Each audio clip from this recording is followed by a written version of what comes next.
Saya mewakili komunitas hubungan internasional banyak rakyat dan yang banyak mana? rakyat Indonesia mengenainya. Atas nama. Satu perjalanan ke luar negeri bisa keluar puluhan. Jadi segala kelebihan biaya yang telah dianggarkan oleh negara itu sepenuhnya ditanggung oleh pribadi Presiden Prabowo. Jadi Izin Pak Menteri mantan.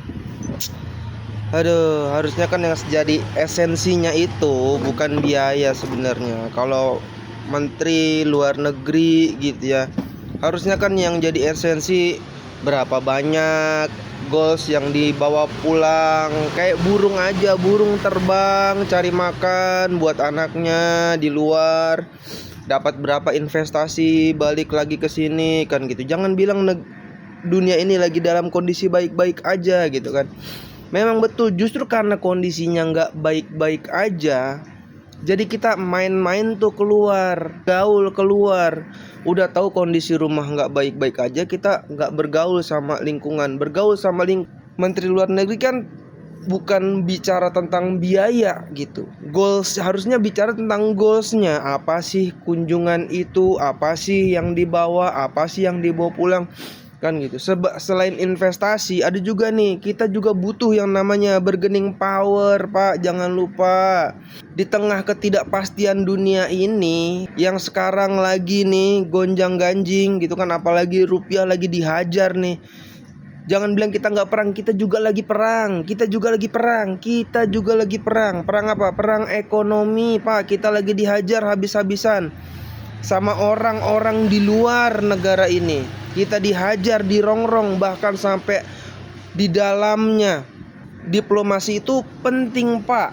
Artinya nih kita butuh juga nih gitu. Yang kedua, Pak, kita juga butuh yang namanya ketika keluar negeri kan kita bergaul dengan Amerika, bergaul dengan Rusia, bergaul dengan Rusia. Harapannya apa? Kita punya efek deterrence. Sama siapa tuh ya, di kawasan ada Singapura, ada Malaysia, ada Brunei. Jadi nggak semena-mena mereka lagi. Bayangin bertahun-tahun kita beli barang, kita ekspor barang, caloknya dari Singapura, dan itu mau diputus, dan itu mau mata rantainya mau di-cut. Dengan apa ya, semua ekspor jadiin satu nih melalui BUMN, itu mau diputus. Gimana caranya? Ya kita ngelobi langsung ke pihak pembelinya, negaranya, kan gitu maksudnya. Kita lobby langsung. Kalau selama ini kita pakai calo, bayangin selama itu negara Indonesia berdiri, baru kali ini kita mau mutus mata rantai dari Singapura. Kan bayangin, Singapura calo, dia nggak punya sumber daya apa lagi.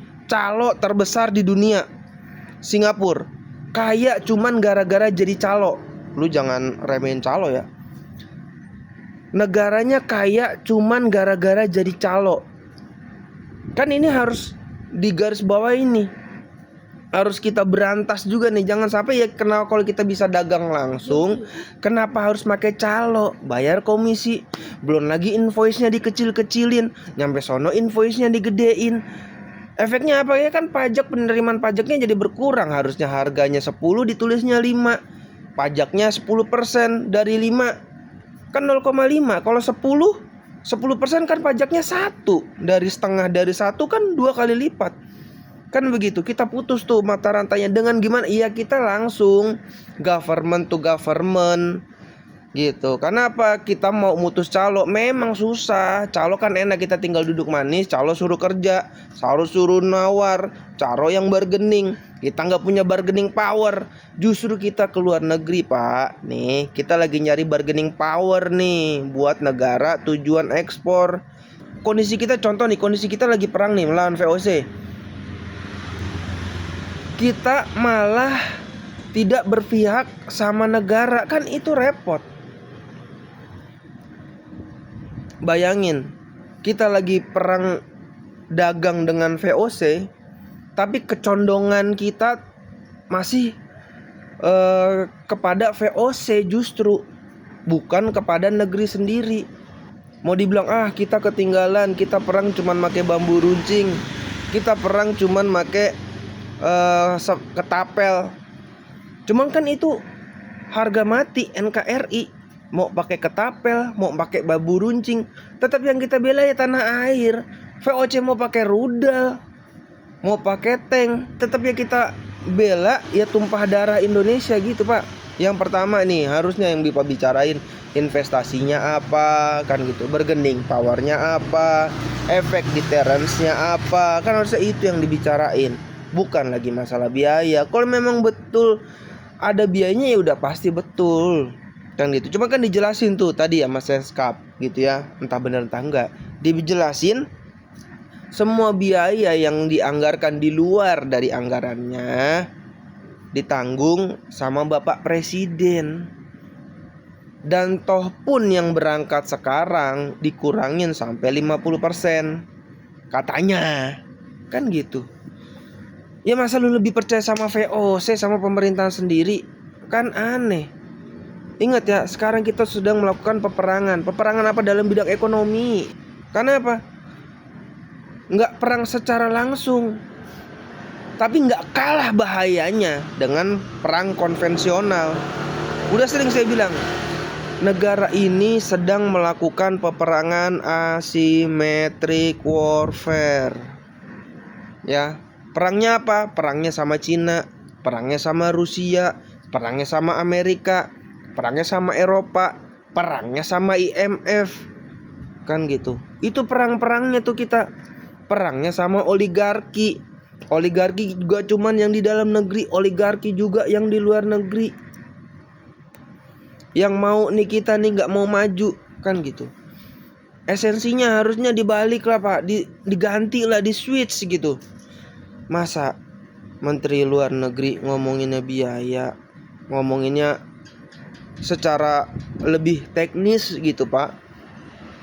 Kan lebih enak jadinya kita dengarnya sebagai rakyat juga, elit pada tidak gaduh kan gitu. Sebenarnya yang mau dijaga sama pemerintah itu apa sih sebenarnya? Kestabilan Pak.